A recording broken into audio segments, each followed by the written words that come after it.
বর্তমানে সব থেকে সুরক্ষায়, সব থেকে ঘেরাটোপে দুজন বাদশা থাকে, পৃথিবীর দুজন প্রেসিডেন্ট। তার মধ্যে নাম্বার 1 আমেরিকার প্রেসিডেন্ট, নাম্বার 2 রাশিয়ার প্রেসিডেন্ট ভ্লাদিমির পুতিন। আমেরিকার প্রেসিডেন্টের কাছে যে গাড়িটা আছে বর্তমানে, সেই গাড়ির ভারতের মূল্যে 550 কোটি টাকা দাম। কত বললাম? 550 কোটি। গাড়িটা কি আছে? গাড়িটা আমি যে গাড়িতে চেপে এসেছি ওই রকমই 4 চাকা, কিন্তু তার সব ম্যাটেরিয়ালস আলাদা। গাড়িতে মিসাইল লাগবে না, গাড়িটা এত মজবুত বানানো হয়েছে। গাড়ির কাঁচে 0 পয়েন্ট থেকে গুলি করলে AK-47 একটা স্কেচ পড়বে না, দাগ পড়বে না। গুলি ভেদ করা তো অনেক দূরের কথা, কন্টিনিউ যদি এক জায়গায় 10টা মেশিন গাজে করে গুলি করেন, একটা স্কেচ পড়ার কোনো রাস্তা নাই, ঝরঝর করে মুড়ির মতো পড়ে যাবে, কিছুই হবে না। সেই গাড়িটার ভেতরে কয়েক হাজার খালি গুলি ভরা আছে। যে ড্রাইভার সে স্টাইরিং এ বসে 6 ঘন্টা যুদ্ধ করতে পারবে। গাড়িটার মধ্যে এত অস্ত্র লেস আছে, কয়েকটা মিসাইল আছে গাড়িতে। গাড়ির টায়ার উড়ে গেলে গাড়ির রিংটা যেটা আছে 300 স্পিডে কয়েক হাজার কিলোমিটার রান করবে গাড়িটা, আমেরিকার প্রেসিডেন্টের গাড়ি। এরপরে অনেকজন বলবে এইরকম যখন সুরক্ষায় আছে তাইলে আর কেউ কোনো ক্ষতি করতে পারবে না। আল্লাহর কসম করে বলছি, আল্লাহর কসম খেয়ে বলছি, এর থেকেও যদি দামি কোনো সুরক্ষা থাকে সেটাও যদি কেউ গ্রহণ করে, তারপরও আমার আল্লাহর কাছে দুর্বল। যদি বলেন কেমন করে, ইমানদারির সঙ্গে বলুন, মালাকুল মউত এলে আর বডিগার্ড আটকাবে? জোরে একবার বলবেন না সুবহানাল্লাহ। মালাকুল মউত এলে তোমার আর কোনো বডিগার্ড কাজ করবে না, তোমার আর কোনো সুরক্ষা কাজ করবে না। আল্লাহ মৃত্যু পাঠিয়েছে কেন? একটা মানুষ নিজের ইচ্ছায় জীবিত নেই, আমার আল্লাহর ইচ্ছায় জীবিত আছে। যতগুলো জানদার আছে পৃথিবীর বুকে, প্রত্যেকটা মানুষের জান আল্লাহর কবজায় আছে, প্রত্যেকটা জান আল্লাহর কবজায়। আপনি বসে আছেন, আল্লাহর ইচ্ছা গেলে আপনার মৃত্যু হতে পারে। আমি ইয়াসিন বয়ান করছি রাত্রে, সকালে খবর আসতে পারে ইয়াসিন ভাই আর নেই, দুনিয়া ছেড়েছে। এইটাই হচ্ছে সত্য। আমার বন্ধুগণ, আমার ভাই, মানুষ হচ্ছে দুর্বল, সবল কেউ নিজেকে মনে করবে না। আমাদের মানুষদের একটা কি দুর্বলতা আছে বলুন? দেখবেন কারুর যদি 3টে বেটা হয় আর একজনের 2টো বিটি, আমার ধরলেন আমার 2টো মেয়ে, তো আর একজনের 3টে বেটা হয়েছে, নাহলে 4টা বেটা। এই যে 4টা বেটা হয়, সে গর্ব করে কি বলে জানেন? আমি মরদ বেটা পয়দা করেছি। এরকম মাল আছে না নাই? বলে না, আবে আমি মরদ বেটা পয়দা করেছি। তুই মরদ লস, মেয়ে পয়দা করেছিস। এইগুলো হচ্ছে মূর্খদের ভাষা, দুর্বলদের ভাষা। আল্লাহর কসম খেয়ে বলছি, বাচ্চা আল্লাহ দান করেছে, তোমার কৃতিত্ব নেই। তোমার কৃতিত্ব কি বলে দিই। আজকে আমি ফুটানি করছি, আপনি করছেন। এখানে যারা বসে আছেন, যাদের নতুন বিয়ে হয়েছে, যাদের হয়নি, যাদের স্ত্রীর পেটে বাচ্চা আছে, যাদের স্ত্রীর পেটে বাচ্চা আসতে পারে, যারা বাচ্চা নিবেন, যার বিয়ে হয়েছে এখনো বাচ্চা হয়নি, তারা ভালো করে শুনবেন। কোরআন সূরা দাহর 29 পারা, হালাত আলাল ইনসানি হিনুম মিনাদ দাহরি লাম ইয়াকুন শাইয়াম মাযকুরা। মারাত্মক উপদেশ আল্লাহর। হে আমার নবী, পৃথিবীর মানুষকে বলো, দুনিয়াতে তোমাদেরকে পাঠাবার পূর্বে তোমার পরিবারে, তোমার বংশে, তোমার গ্রামে, তোমার এলাকায় তোমার কোনো কালচার ছিল না, কেউ জানতো না। আচ্ছা, কেউ বলতে পারবেন যে আমার পরিবারে একটা ছেলে জন্ম হবে, সে হবে পৃথিবীর শ্রেষ্ঠ রাজা? বলতে পারবেন? পারা যাবে না, কেউ জানে না।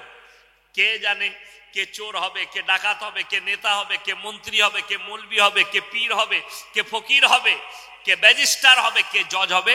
আমরা কেউ জানি না। আল্লাহ কোরআনে এটাই বললেন, হালাতাল ইনসান হিনুম মিনাদ দাহরি লাম ইয়াকুন শাইয়াম মাযকুরা ইন্না খলাকনাল ইনসানা মিন নুতফাতিন আমশাজ নাবতালিহি ফাজআলনাহু সামিয়াম বাসীরা।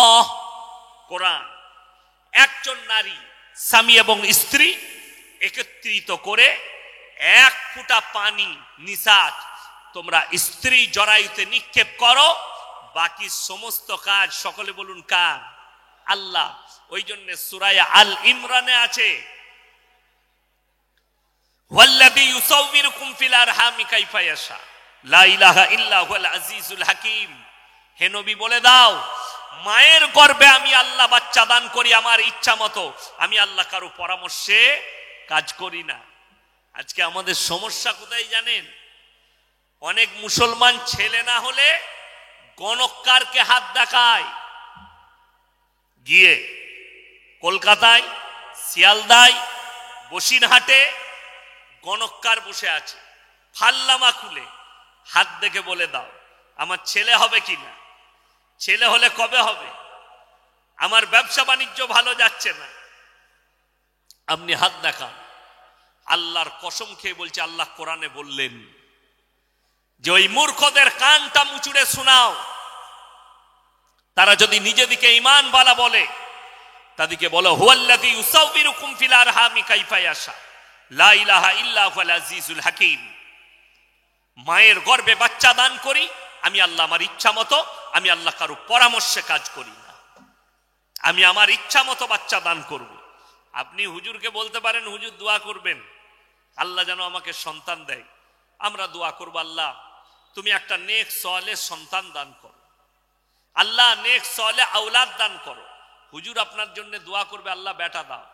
কিন্তু যদি আপনি আমাকে বলেন, হুজুর যা হোক করে আমাকে বেটা দিতে হবে, ইয়াসিন আমার দুটো বিটি হলো, আমি নিজের বেটা করতে পারলাম না, তোর বেটা কি করে দেবো? কথাটা বুঝতে পেরেছেন না পারেননি? মানুষ এইখানেতেই ফেলোয়ার। আপনি যার কাছে বেটা চাইতে এসছেন, যার তাবিজে বেটা নিবেন, তাবিজ তো আমাদের কাছে, তাহলে ইয়াসিনের বিটি কি করে হলো? আমার তাবিজে যদি বেটা ছেলে হয় তাহলে পঞ্চায়েত গুলো তো সব হুজুরদের দখলে হবে। 4টা বিয়ে জায়েজ আছে, কটা ইসলামে? কথা বলে না, কটা বিয়ে যায়? 4টা।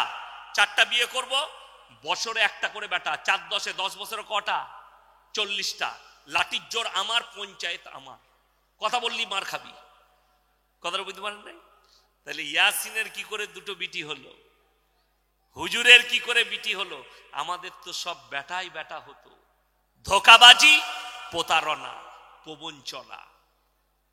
আমার বন্ধুগণ, আপনি যে মানুষটার কাছ থেকে তাবিজ নিচ্ছেন সেই মানুষটা হক্কানি আলেম কিনা আগে জানুন। যে আপনাকে পানি পড়ে দিচ্ছে সে মাদ্রাসার মুখ দেখেছে নাকি, কোরআন হাদিসের জ্ঞান আছে নাকি দেখুন। আপনি আমার বর্ধমান জেলায় চলুন, আমার গাড়িতে চেপে কাল সকালে দেখিয়ে দেবো, পিসাব করে পানি লাই না, ছেলে হবার তাবিজ দিচ্ছে, মাজারে বসে আছে। এটা আমি বানানো গল্প বলিনি আপনার কাছে। যদি আপনার মনে হয় আপনাকে বসিরহাট পর্যন্ত ভাড়া দিয়ে পাঠাবো, আমি আমার বাড়িতে খানা খাওয়াবো, আমার মাদ্রাসায় নয়। আপনি চলুন আমার গাড়িতে চেপে, আজকে শেহরিটাও আমার বাড়িতে খাবেন না, কাল থাকবেন, আপনাকে গাড়ি করে নিয়ে গিয়ে দেখিয়ে দিয়ে আসবো। এক ওয়াক্তের নামাজ পড়ে না, পিসাব করে পানি পর্যন্ত লাই না, জুম্মা পর্যন্ত পড়ে না, লোককে তাবিজ দিচ্ছে কিসের? হারামখোর ধুলো ভরে দিচ্ছে। বুঝে কি হবে? ছেলে হয়ে যাবে। ধুলোতে ছেলে হয়? নাউজুবিল্লাহ। মানুষ ধোকায় পড়ে আছে। আর আল্লাহ কোরআনে দিকে বলছে, আমি আমার ইচ্ছা মতো সন্তান দান করি।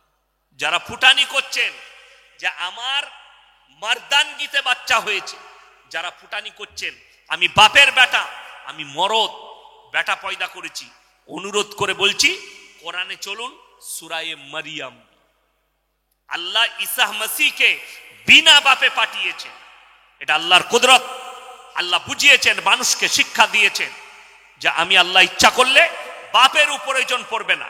আল্লাহ এটা দুনিয়ার নিজামত তৈরি করেছেন, নারী এবং পুরুষ থেকে মিলিত হয়ে বাচ্চা আসবে দুনিয়াতে, এটা দুনিয়ার নিজামত। আল্লাহ তাআলা মানুষকে এইটাও দেখিয়েছেন যে আমি আল্লাহ ইচ্ছা করলে বিনা বাপে সন্তান দান করতে পারি। ওয়াজকুর ফিল কিতাবি মারিয়াম ইদিন তাবাদাত মিন আহলিহা মাকানান শারকিয়্যা। মারিয়াম যখন নিজের পরিবারের কাছ থেকে পূর্ব দিকে এক স্থানে নিজেকে পর্দা করে নিল, ফাত্তাখাযাত মিন দুনিহিম হিজাবান ফাআরসালনা ইলাইহা রূহানা ফাতামাসসালা লাহা বাশারান সাওয়্যা। আমি আমার জিবরিল আমিনকে, ফেরেশতাকে মানুষ রূপে প্রেরণ করলাম, তার গৃহে সুসংবাদ দাও একটা পুত্র সন্তানের। মারিয়াম কেঁদেছে আর বলেছে, আমি কোনো ব্যভিচারিণী নই, আমাকে কোনো পুরুষ মানুষে স্পর্শ করেনি, আমার কি করে বাচ্চা হয়? জিবরিল আমিন বললে, হে মারিয়াম, আল্লাহ যদি বলে হয়ে যা কুন, সঙ্গে সঙ্গে হয়ে যাবে, প্রশ্ন করো না। আল্লাহর কুদরতে 9 মাসের গর্ভবতী, জোরে বলুন সুবহানাল্লাহ। হযরতে মারিয়াম গর্ভবতী আল্লাহর কুদরতে। খালি জিবরিল আমিনকে বললে, তুমি তার আস্তিনটা ধরো, তার হাতেতে ফুম মারো, আমি আল্লাহ আমার কুদরত দেখাবো। 9 মাসের গর্ভবতী হযরতে মারিয়াম। জানেন এখানে কতগুলো নসিহত আছে এই হযরতে মারিয়াম এবং ঈসা নবী জন্ম পর্যন্ত? কতগুলো নসিহত, অনেকগুলো উপদেশ আছে এই জায়গায়। কেউ কি অপবাদ দিতে গেলে ভেবে চিনতে অপবাদ দিবেন। কারুর নামে তহমত দিলে ভেবে চিনতে তহমত দিবেন। হযরতে মারিয়াম যখন গর্ভবতী, তার পরিবারের লোক জানতে পারল, তার উপরে তহমত চেপে গেল, তার বিচার ডাকা হয়েছিল তার পরিবারে, তার গ্রামে। তুমি প্রমাণ দাও, এই তোমার পেটে যে বাচ্চাটা আছে আর বাপকে, কার সঙ্গে তুমি খারাপ কাজ করেছো? কিন্তু আল্লাহ বললেন, মারিয়াম তুমি বলবে আমি রোজা রেখেছি, কথা বলতে পারবো না। মারিয়াম চুপচাপ, কথা বলেনি। গ্রাম থেকে বহিষ্কার করেছে মারিয়াম। খাবার কে দিয়েছে জানেন? হযরতে জাকারিয়া বলছেন, ক্বালা ইয়া মারিয়াম আন্না লাকি হাদা। ওগো মারিয়াম, তোমার কাছে ঘরের ভেতরে তুমি বন্দি, এত দামি দামি খাবার, ফল ফ্রুট, আকরণ, মুনাক্কা, কাজু কিশমিশ, পেস্তা বাদাম কোথা থেকে আসছে? মারিয়াম বললেন, ক্বালাত হুয়া মিন ইনদিল্লাহ ইন্নাল্লাহা ইয়ারযুকু মান ইয়াশাউ বিগাইরি হিসাব। আল্লাহ যাকে ভালোবাসেন, আল্লাহ যাকে পছন্দ করেন, তাকে বেসুমার রিজক দান করেন। কোথা থেকে দেব, কেমন করে দেব, আমি আল্লাহ ছাড়া পৃথিবীর কেউ জানে না। জোরে বলুন সুবহানাল্লাহ। আপনারা যারা এখানে বসে আছেন জানেন, আমাদের সমাজে সবাই বলুন, আমরা কোরআনের উপরে সবাই বিশ্বাস রাখবো। হাত তুলে বলুন তো ইনশাআল্লাহ। দেখুন, আমি এতক্ষণ কিন্তু বক্তব্য শুরু করি না, এরপরে শুরু করব। কেন? আমার বক্তব্য যারা ইউটিউব ফেসবুকে শুনেছে তারা জানে। কি বুঝলেন? আমি খালি ঘা করি, সকালবেলায় মহলম লাগাবে, কথাটা বুঝতে পারেননি? আমি খালি লোকের ঘা করে দিই, এমনি আমি গাল খাওয়া বক্তা। কেন? আমার হক কথা মানুষের সহ্য হবে না। আমি আপনার চোখের সামনে কয়েকটা প্রমাণ দিয়ে যাব এই বসিরহাটের মানুষ দিকে। যে জায়গায় বসে আছি, এই জায়গা যে সে জায়গা লয়, আল্লামা রুহুল আমিন সাহেব রহমতুল্লাহ আলাইহির স্থান। আল্লাহ উনার কবরকে নূরে মুনవ్বর করে দেখ, বলুন আমিন। আমার আব্বাজি প্রায় জলসায় উনার নাম নেয়। মাঝে মাঝে মাদ্রাসায় অফিসে কথা হলে বলেন যে কত বড় মাপের আলেম ছিলেন। আমি জানি, তুই তখন ছোট ছেলে, আমি জানি কত বড় মাপের আলেম ছিলেন। দাদা হুজুর পীর কেবলা রহমতুল্লাহ আলাই, ইনার ওসিয়ত যদি এই বসিরহাটের মানুষ দাদা হুজুর পীর কেবলা রহমতুল্লাহ আলাইয়ের ওসিয়ত নামার যদি 50% মেনে নেন, আপনার জীবনটা জান্নাতি জীবন হবে। অনুভব করুন, কিন্তু আপনি মানতে পারেন না। খুলে দেখুন, ফুরফুরাই গিয়ে দেখবেন। যদি আমি আপনাকে কয়েকটা মনে পড়িয়ে দিচ্ছি। শিরক জীবনে করতেন না, জীবনে শিরকের কথা মানুষকে উপদেশ দিতেন, শিরক থেকে বিরত থাক। ওই জন্যে 21, 22, 23 3 দিন ইসালে সওয়াব হয়েছে না হয় না? কথা বলেন। আচ্ছা, মেয়েরা যায় ওখানে, কথা বলে না? যেতে পাবে মেয়েরা, যেতে পাবে না, নিষেধ আছে। কার নিষেধ? দাদা হুজুর পীর কেবলা রহমতুল্লাহ আলাইহির ওসিয়তনামা। মেয়েদের বাজারে যাওয়া হারাম, এটা দাদা হুজুর পীর কেবলা রহমতুল্লাহ আলাইহির ওসিয়তনামা। অথচ আমি আপনাকে দেখিয়ে দেব, বসিরহাট 24 পরগনা, 24 পরগনার মানুষ মুখে বলছে আমি দাদা হুজুর পীর কেবলা রহমতুল্লাহ আলাইহিকে ভালোবাসি। তাহলে তোমার বউকে নিয়ে আজমিরে কি করে চাদর চড়াতে গেলে? তোমার বিবিকে নিয়ে মাজারে কি করে ঢুকলে? তাহলে তোমার থেকে বড় দাদা হুজুরের দুশ্মন কেউ আছে? আমাকে অনেকজন মনে করে পীর বিরোধী মৌলবি। না, আমি পীরের বেটা, তোমার জানা নয়। আমি সিস্টেম বিরোধী লোক, আমি তোমার সিস্টেমের বিরুদ্ধে। তুমি তোমার চাচিকে এক প্লেট ভাত দাওনি, তুমি বলছো আজমিরে ফকির খাইয়েছি, তুই ঝাঁটা খাবি, কবরে লেগে নিয়ে যা। আমি ইয়াসিন বলে গেলাম, আমার পরে হুজুরদের সন্তানরা আসবে, বলবেন ইয়াসিন সাহেব এটা বললো, এটা ভুল বললো না ঠিক বললো। আমি স্যালেন্ডার হব যদি কোনো হুজুর বলে আপনি এটা ভুল বললেন। আমার বন্ধুগণ, আমার ভাই, যে জায়গায় বসে আছি মাটিতে শুনেলেন আল্লামা রুহুল আমিন সাহেব রহমতুল্লাহ আলাই এই মাদ্রাসার প্রতিষ্ঠিতা, শুনে আমি মনে করলাম আমি ভাগ্যবান যে আজকে আমি দাওয়াত পেয়েছি এই জায়গায়।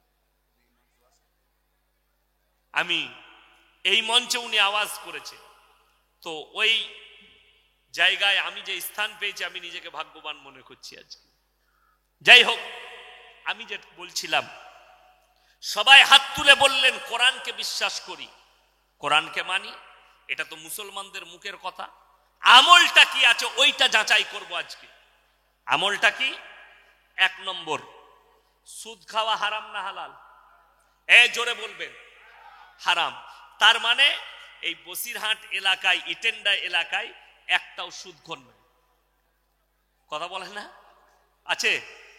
কোরআন বলছে ওয়াহাল্লাল্লাহুল বাইয়া ওয়া হাররামার রিবা, তোমাদের জন্য সুদকে হারাম করেছি, ব্যবসাকে হালাল করেছি। আল্লাহর হাবিব সাল্লাল্লাহু আলাইহি সাল্লাম হাদিস বর্ণনা করলেন, হে আমার সাহাবীরা শোনো, কেউ যদি 1 টাকা সুদ খায় নিজের মায়ের সঙ্গে 36 বার জিনা করার সমান পাপ হবে। নাউজুবিল্লাহ বলবেন না? এরপর বলুন, কোরআনে আল্লাহ যে সুদকে হারাম করেছে, যদি কোনো মুসলমান সুদ খায় তার থেকে বড় আল্লাহর দুশমন কেউ আছে? কথা বলেন। তাহলে তুমি কি করে বলো যে আমি নবীর উম্মত? তার থেকে বড় নবীর দুশমন কেউ আছে? সুদখোর মুসলমান জানে সুদ হারাম, মুসলমান সুদ খাচ্ছে। একটা একটা করে বলছি। 1 নম্বর ঘা, আমাদের দেশে মসজিদে কিন্তু মদ খেয়ে ঢোকা যাবে না। ঢোকা যাবে? গায়ের লোক পিটাবে না, মারবে। গাঁজা খেয়ে মসজিদে ঢোকা যাবে না, কিন্তু সুদ খেয়ে আতর লাগিয়ে ফাঁস কাতারে নামাজ পড়া যায়। ঠিক বললাম না? আমি বললি খারাপ বলবি। আমার কিন্তু চাকরি যাবার ভয় নাই। আমি মাদ্রাসাতেও চাকরি করি না, আর আপনাদের মসজিদের ইমামও নয়। আমার বায়ান শেষ হবে, সময় শেষ হবে, চাপবো, পালিয়ে যাব। আবার যারা দাওয়াত দিবে তাদেরকে আবার এই কথাই শোনাবো, তুমি মানবে? আচ্ছা বলুন তো, যদি আমাদিকে মৌলবিদিকে গালি দেন সুদ হালাল হবে? কথা বলে না?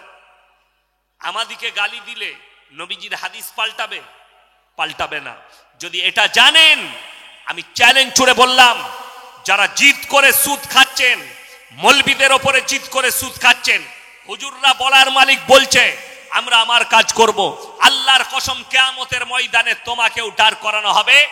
আর এই ইটিন্ডার ময়দানে, এই আমিনিয়া মাদ্রাসার ময়দানে আজকে যতগুলো হুজুর বায়ান করবে এদের সকলকে আল্লাহ জিজ্ঞাসাবাদ করবে। যদি বলেন কোরআনে আছে, আরে এই হুজুররা অনেক দূরের কথা। কোরআন খুলেন, সূরা আরাফ 1ম পৃষ্ঠা, ফালানাসআলান্নাল্লাযীনা উরসিলা ইলাইহিম ওয়া লানাসআলান্নাল মুরসালিন। আমি আল্লাহ রাব্বুল আলামিন, হে আমার নবী, কিয়ামতের দিনে আমি নবী, পয়গম্বর, রাসূলকেও দাঁড় করাবো, তাদের উম্মতিকেও দাঁড় করাবো। উভয়কে জিজ্ঞাসাবাদ করা হবে, তুমি কেমন ভাবে দাওয়াত দিয়েছো আর তোমরা কিভাবে গ্রহণ করেছো। আমরা হুজুররা বলবো, আল্লাহ, আমিনিয়া মাদ্রাসার ময়দানে আমি তো নসিহত করেছি, হালাল হারামের কথা বলেছি, সুদ হারাম বলেছি, আমি ক্লিয়ার। আপনি কি গ্রহণ করতে পেরেছেন? সুদ কি ছাড়তে পেরেছেন? হারাম কি ছাড়তে পেরেছেন? আপনার জবাব আপনি দিবেন, আমি নয়।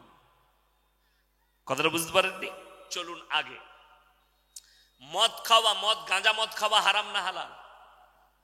আর আমি বসিরহাট থানায় আমি দেখিয়ে দেব মুসলমান মদ খাচ্ছে, মদ বিক্রিও করছে।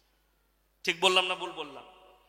যদি বলেন প্রমাণ নেব, আপনার এলাকায় বসিরহাটে প্রমাণ নিলেন, আমি মুসলমান দেখিয়ে দেবো। যদি বলেন এখানে পাচ্ছি না, চলুন আমার সঙ্গে, বারাসাতে দেখিয়ে দেবো, কলকাতায় দেখিয়ে দেব মুসলিম হোটেল চালাচ্ছে।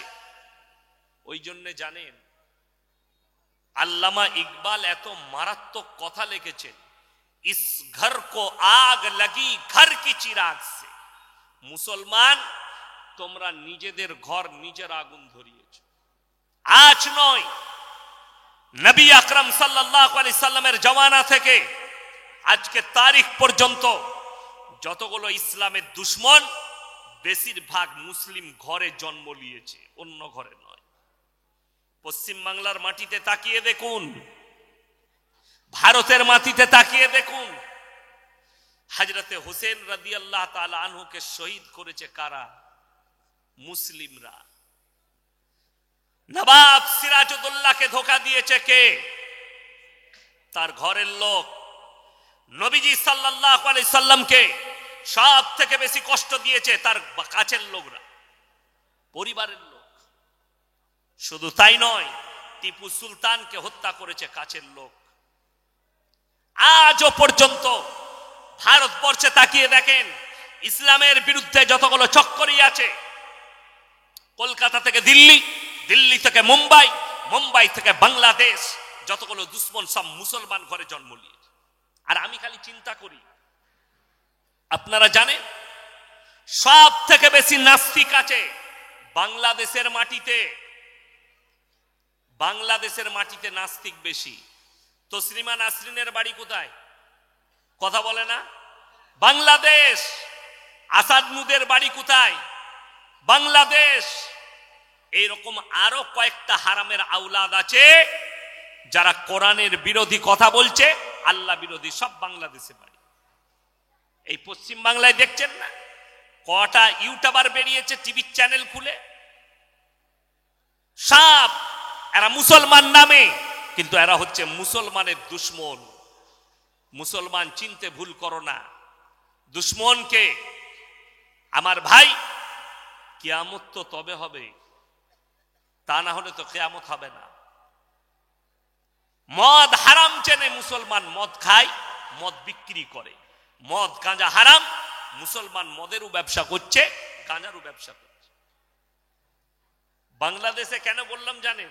এক হারামখোর বাউল বুষ্টম বেরিয়েছে বাংলাদেশে। সে কি বলছে জানেন? এই হুজুররা এরা সমাজকে ধোঁকা দিচ্ছে। কোরআনে সিয়ামের কথা বলা আছে, কোরআনে 30টা রোজা রাখার কথা কোরআনে কোথাও নাই। নাউজুবিল্লাহ বলেন। নামাজ সলাতের কথা বলা আছে, 5 ওয়াক্তের সলাত কোরআনে কোথাও নাই। সে বলছে, তার মানে সে বলছে কোরআনটা মানি কিন্তু হাদিস মানব না। এখানে আমি কয়েকটা পয়েন্ট, যদি ওইরকম লোক থাকেন, ওইরকম মেন্টালি লোক থাকেন, তিনাকে বলে যাব যে শুনেন, এরকম লোক থাকলে, এরকম যদি তার ব্রেন থাকে যে আমি কোরআন মানবো হাদিস মানবো না, তার লেগে মদটাও হালাল হয়ে যাবে। কি হালাল হবে বললাম? কি হালাল হবে বললাম? মদ। যদি বলেন কেন, কোরআনে একটা আয়াত আছে, মদ খেলে ক্ষতি বেশি লাভ কম। কোরআনে আবার আয়াত আছে, মদ স্পর্শ করা হারাম। দুটোই আয়াত আছে। একটা আছে মদ খেলে ক্ষতি বেশি লাভ কম। এই আয়াত রহিত আর হুকুমকে বাতিল করা হয়েছে। এই বাতিলটা জানতে গেলে আপনাকে হাদিস নিতে হবে, ব্যাখ্যা বিশ্লেষণ নিতে হবে। যেমন বলে দিই, আমি বর্তমান জেলা থেকে আমিনিয়া মানসায় জলসা করতে আসছি। হুজুর আমাকে ফোন করলো যে ইয়াসিন সাহেব কি খাবেন বাবু? আমি বললাম মাছ খাবো। ইনি সকালবেলায় কমিটির ছেলেকে বললে বসিরহাটে গিয়ে একটা ভালো দিকে রুই মাছ নিয়ে আয়, ইয়াসিন ভাইকে রুই মাছ খাওয়াবো। তো সকালবেলায় ইনি আবার ফোন করেছেন যে হুজুর আপনার লেগে রুই মাছ আনতে দিয়েছি, ফদ্দ করেছে, ফদ্দ লিস্ট, সেখানে লিখেছে রুই মাছ 2 কিলো সাইজের, চিংড়ি মাছ 1 কিলো, অমুক 1 কিলো, পেঁয়াজ 5 কিলো লিখে দিয়েছি। এখন ইনি আমাকে ফোন করেছেন, বললে আপনার লেগে রুই মাছ আনতে দিয়েছে। আমি বললাম হুজুর আমি রুই খাই না, কাতলা খাই। ইনি তাড়াতাড়ি ফোনটা লাগিয়ে বলছে শোন, রুই মাছ নিবি না, কাতলা নিবি। লেখা আছে ফদ্দতে কি, কথা বলে না, রুই মাছ, আসছে কি কাতলা। কথাটা রহিত, কাজ বাতিল হলো। লেখা আছে রুই মাছ, আসছে কাতলা মাছ। কোরআনে আয়াত রহিত, তার হুকুমকে বাতিল করা হলো। যখন পরবর্তী হুকুম এলো, মদ তোমাদের জন্য স্পর্শ করা হারাম। ওই জন্যে যেমন একজন আমাকে প্রশ্ন করলে যে আকিকা নবীজি সাল্লাল্লাহু আলাইহি সাল্লাম কি দিয়েছেন, আমি বললাম বকরি দিয়েছেন, দুম্বা দিয়েছেন, সুন্নত। বলে গরু দিয়ে কি আকিকা হবে না? কেন? বলে একটা বক্তা বলেছে গরুতে আকিকা দিলে আকিকা হবে না। আমি বলি কিয়ামতের সকাল পর্যন্ত সময় রইল, সেই বক্তাকে বলো মোষের মাংস কথা বলে না, হালাল। এই আমিনিয়া মাদ্রাসা বুখারি পড়ানে वाला, মিশকাত পড়ানে वाला, জালালাইন পড়ানে वाला যতগুলো মোল্লার মুফতি আছে, আমি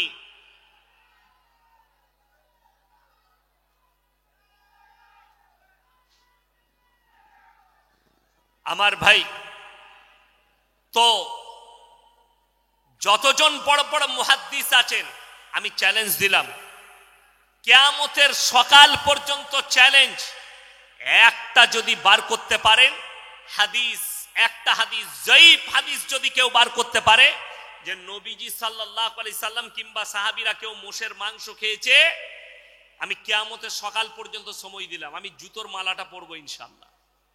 নাই, যদি হাদিসে না থাকে তার মানে কি হারাম? না, ওটা হারাম নয়।